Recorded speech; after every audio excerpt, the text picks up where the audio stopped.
Welcome to SnapSolve. Today another class of chemistry. Okay, तो इस class से पहले हम डिफेक्ट्स डिस्कस कर रहे थे और आज हम उसी क्लास को कंटिन्यू करेंगे।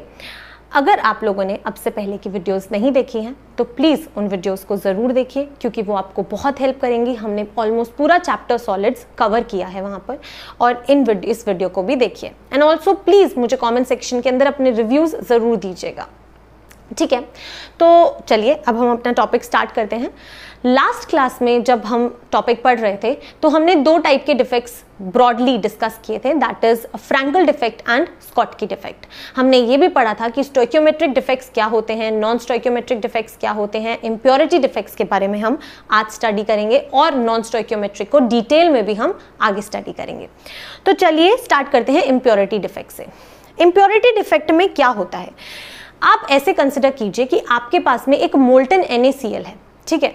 अगर आपके पास में एक NaCl क्रिस्टल सिस्टम है मोल्टन, उसके अंदर अगर आपके पास में कुछ Sr2 पॉजिटिव आयंस भी हैं तो क्या होगा, Sr2 पॉजिटिव है Na, तो चलिए समझते हैं।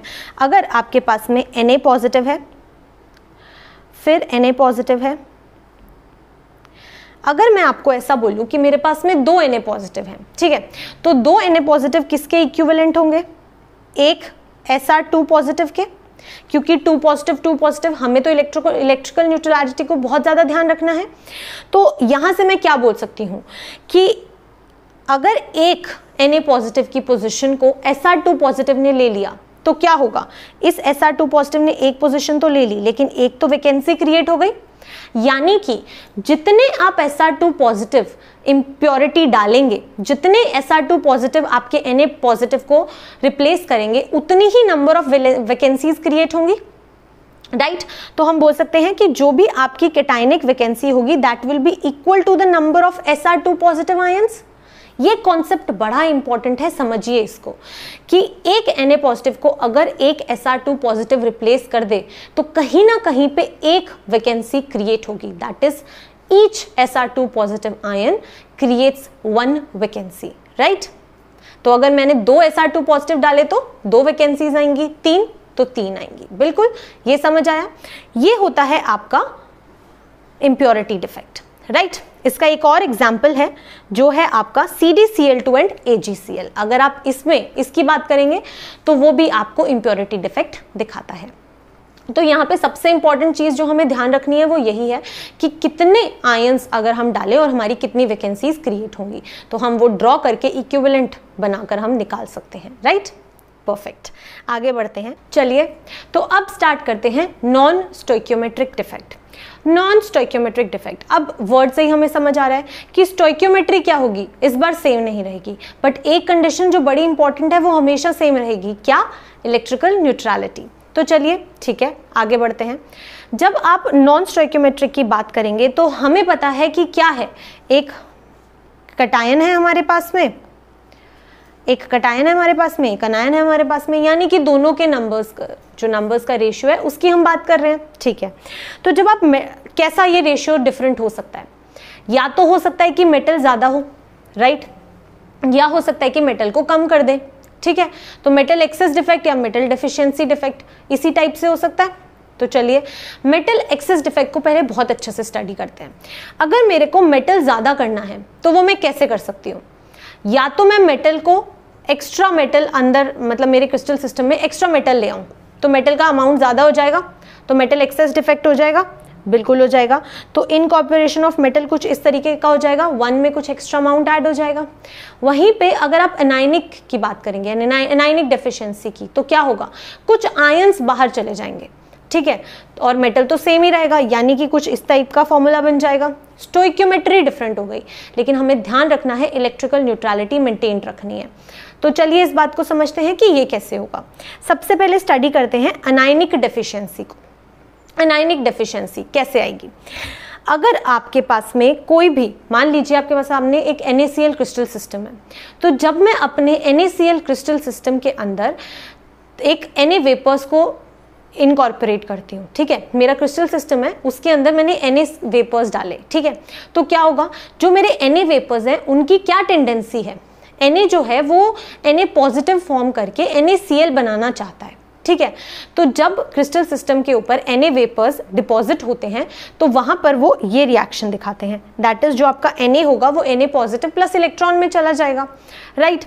अब जो आपके क्रिस्टल सिस्टम का Cl है, Cl नेगेटिव है, वो जो होता है वो आपके Na वेपर से जो Na पॉजिटिव बना है उसके साथ मिलके NaCl बना देता है।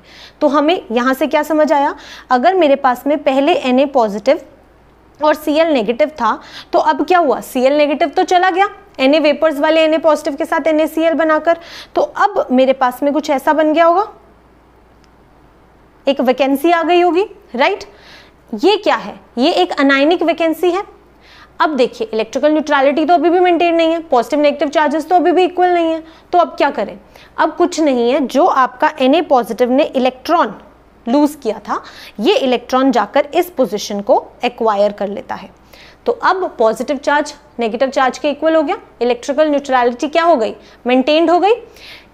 इसी सेंटर को जो हम बोलते हैं F सेंटर, ये क्या कहलाता है, F सेंटर। बहुत इंपॉर्टेंट है, मार्क कर लीजिए, इंपॉर्टेंट है, एग्जाम में जरूर पूछा जा सकता है। ये जो अनपेड इलेक्ट्रॉन्स ने जो पोजीशन को एक्वायर किया है उसे हम F सेंटर कहते हैं, ये हमें समझ आ गया है। अब ये जो इलेक्ट्रॉन्स है ना वो अनपेड है, तो अनपेड इलेक्ट्रॉन्स क्या होते हैं, कलर प्रोवाइड करते हैं। अनपेड इलेक्ट्रॉन्स पैरामैग्नेटिक होते हैं और वो कलर प्रोवाइड करते हैं। तो NaCl क्रिस्टल जो होता है वो येलो कलर का होता है, और वो किस की वजह से येलो कलर का होता है, इसी unpaired electron that is your F centre की वजह से, ठीक है। सिमिलरली अगर आप KCl की बात करेंगे तो सेम प्रोसीजर KCl में भी हो सकता है, और वहां पे जो कलर आता है वो ब्लू कलर आता है। तो ये बहुत इंपॉर्टेंट है, F सेंटर का कॉन्सेप्ट आपसे पूछा जा सकता है, तो ये इसको इंपॉर्टेंट मार्क कर लीजिए। चलिए आगे बढ़ते हैं। The unpaired electron occupying the lattice site of anion anionic vacancy is known as the F centre, ठीक है। अब नेक्स्ट हम क्या बात कर रहे थे, मेटल एक्सेस की बात कर रहे थे, हमने अनायनिक डेफिशिएंसी की बात कर ली, अनायनिक वैकेंसी की बात कर ली। अब हम बात करेंगे मेटल एक्सेस एक्स्ट्रा मेटल डाल के कैसे आ सकता है। अगर मेरे पास में एक क्रिस्टल सिस्टम है, ठीक है, एक परफेक्ट क्रिस्टल सिस्टम है, मुझे एक्स्ट्रा मेटल डालना है, तो मैं क्या करती हूँ, मैं ऐसा करती हूँ कि मैं ना एक कोई भी मेटल है M उसको डाल देती हूँ, लेकिन मैंने M पॉजिटिव डाला तो अब क्या हुआ, इलेक्ट्रिकल न्यूट्रलिटी तो मेंटेन्ड नहीं रही, राइट। अब क्या करूँ, मुझे तो इलेक्ट्रिकल न्यूट्रलिटी मेंटेन रखनी है, तो M पॉजिटिव, क्योंकि आपका मेटल तो M है, जब वो पॉजिटिव में जाएगा तो उसने कुछ इलेक्ट्रॉन भी लूज किया होगा, वो इलेक्ट्रॉन भी इंटरस्टिशियल पोजीशन को एक्वायर कर लेता है। अब क्या हुआ, जितना पॉजिटिव चार्ज था उतना ही नेगेटिव चार्ज है, और इंटरस्टिशियल पोजीशंस को उसने ऑक्यूपाई कर रखा है। तो ये क्या हो गया, यहाँ पे आपका नंबर ऑफ मेटल बढ़ गया, मेटल एक्सेस डिफेक्ट हो गया, बिल्कुल हो गया। चलिए इसका एक एग्जाम्पल है, बहुत ही इंपॉर्टेंट है, दैट इज ZnO। ZnO में क्या होता है, Zn goes to Zn2 positive plus 2 electrons plus O2 gas. अब O2 गैस है, वो क्या होगी, वो तो एटमॉस्फेयर में चली जाएगी, बिल्कुल चली जाएगी। जैसे ही वो एटमॉस्फेयर में जाएगी तो ये जो आपका Zn2 पॉजिटिव है ये भी इंटरस्टिशियल पोजीशन को एक्वायर कर लेगा, और जो आपके 2 इलेक्ट्रॉन्स हैं ये भी क्या करेंगे, ये भी आपकी इंटरस्टिशियल पोजीशन को एक्वायर कर लेंगे। तो क्या हो जाएगा, हमारे पास में कुछ ऐसा बन जाएगा, M1 प्लस कुछ डेल्टा अमाउंट बन जाएगा, और X तो सेम रहेगा। तो ये क्या हो गया, स्टोइकियोमेट्री तो चेंज हो गई, राइट। रेशियो तो मेटल टू अनायन का रेशियो डिफरेंट हो गया, लेकिन इलेक्ट्रिकल न्यूट्रलिटी तो अभी भी मेंटेन्ड है, बिल्कुल, और वही सबसे इंपॉर्टेंट है। तो ये होता है आपका इनकॉर्पोरेशन ऑफ मेटल की वजह से मेटल एक्सेस डिफेक्ट, ठीक है। चलिए, this defect leads to increase in density. ये बहुत इंपॉर्टेंट है, आप इसको अपना नोट बनाकर लिख सकते हैं कि ये एक ऐसा डिफेक्ट है, ये सिर्फ एक ऐसा डिफेक्ट है जिसके अंदर आपकी डेंसिटी जो होती है वो इंक्रीज होती है। एक बार IIT में डायरेक्ट क्वेश्चन आ चुका है कि ऐसा कौन सा डिफेक्ट है जिसके अंदर डेंसिटी इंक्रीज होती है, तो आपको क्या बोलना है, इनकॉर्पोरेशन ऑफ मेटल। एग्जाम्पल क्या है, ZnO। तो इतना इजीली हम सारे क्वेश्चंस को कर सकते हैं अगर हमें कॉन्सेप्ट क्लियर है। आगे बढ़ते हैं, मेटल डेफिशिएंसी डिफेक्ट। अब मेटल एक्सेस तो हमने बात कर ली, लेकिन मेटल डेफिशिएंसी भी तो हो सकती है, मेटल कम भी तो हो सकता है। तो जब मेटल कम होगा तो वो कैसे होगा, चलिए, दिस डिफेक्ट कैन एग्जिस्ट। देखिए सबसे इंपॉर्टेंट है कि जो ये डिफेक्ट होता है ना, वो आपके D and F block elements metals जो होते हैं वो सबसे ज़्यादा इस डिफेक्ट को दिखाते हैं। क्यों दिखाते हैं, इसका रीज़न क्या है? क्योंकि ये जो मेटल्स होते हैं इनके पास टेंडेंसी होती है कि ये वेरिएबल ऑक्सीडेशन स्टेट्स आपको दिखा सकते हैं, ठीक है। इनकी वेरिएबल वैलेंसी होती है या फिर वेरिएबल ऑक्सीडेशन स्टेट्स होती हैं। क्यों, इसकी क्या ज़रूरत है, चलिए समझते हैं। देखिए, अगर आपके पास में इस तरीके का क्रिस्टल सिस्टम है, अब आप इमेजिन कीजिए, थोड़ा सा हम आपको समझाते हैं। अगर आपके पास में Fe2 पॉजिटिव है, मुझे पता है कि Fe2 पॉजिटिव भी दिखाता है और Fe3 पॉजिटिव दिखाने की भी टेंडेंसी रखता है। तो अगर आपके पास में मेटल है जिसके अंदर कुछ Fe2 पॉजिटिव जो है वो Fe3 पॉजिटिव वैलेंसी दिखाने लगे, तो अब पॉजिटिव चार्ज बढ़ गया, तो कहीं ना कहीं इलेक्ट्रिकल न्यूट्रलिटी मेंटेन करनी है, तो नेगेटिव चार्ज पे इफेक्ट पड़ेगा, राइट। तो कहीं ना कहीं एक पॉजिटिव चार्ज को कम होना पड़ेगा। चलिए ये मैं आपको समझाती हूँ। आप इमेजिन कीजिए कि आपके पास में 3 Fe2 पॉजिटिव हैं, ठीक है, Fe2 positive, Fe2 positive, Fe2 positive. इन 3 Fe2 पॉजिटिव के साथ में अगर आप Fe3 पॉजिटिव की बात करें तो आपको सिर्फ 2 ही Fe3 पॉजिटिव चाहिए। तो आप क्या देख रहे हैं कि एक वैकेंसी क्रिएट हुई, बिल्कुल। तो इस वजह से क्या होता है, और इसको आप क्या कहोगे, इसी को तो आप कैटायनिक वैकेंसी कहोगे ना। तो ये होता है आपका डिफेक्ट। क्या हुआ, आपके डी और एफ ब्लॉक जो मेटल्स होते हैं उनकी टेंडेंसी होती है वेरिएबल ऑक्सीडेशन स्टेट्स शो करने की। तो कहीं कहीं पे आयरन जहां Fe2 पॉजिटिव ना शो करके अगर वो Fe3 पॉजिटिव अपनी ऑक्सीडेशन स्टेट शो करने लग जाती है तो वहां पे फिर एक वैकेंसी क्रिएट हो जाती है। हर 3 Fe2 पॉजिटिव के लिए अगर आप 2 Fe3 पॉजिटिव दिखा रहे हैं तो एक वैकेंसी क्रिएट होती है, ठीक है। तो ये बहुत इंपॉर्टेंट है, इसी वजह से हम बोलते हैं कि ये आपका मेटल डेफिशिएंसी डिफेक्ट हो जाता है, क्योंकि वहां पर एक कैटायनिक वैकेंसी क्रिएट हो गई है। और ये डिफेक्ट कौन शो कर सकते हैं, सिर्फ वो मेटल्स जो वेरिएबल ऑक्सीडेशन स्टेट शो करते हैं। आप इसको पढ़ लीजिए। This defect can exist when metal has a variable valency. The positive charge lost by the missing of the cation is compensated by the few high valency cations of the same metal. Same metal बहुत important है।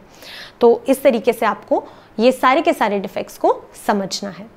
I hope आज की class आपको अच्छी लगी होगी। आज आपके जितने भी डाउट्स हैं वो सब क्लियर हुए होंगे। स्टिल अगर आपको कोई भी डाउट है तो प्लीज़ मुझे कमेंट सेक्शन में ज़रूर पूछिए। एंड ऑल्सो आप हमारी स्नैपसॉल्व ऐप को इंस्टॉल कर सकते हैं और अपने सभी डाउट्स को क्लियर कर सकते हैं। ओके, तो अगर आपको आज की वीडियो अच्छी लगी है तो प्लीज़ लाइक कीजिए, शेयर कीजिए, सब्सक्राइब कीजिए। Thank you so much.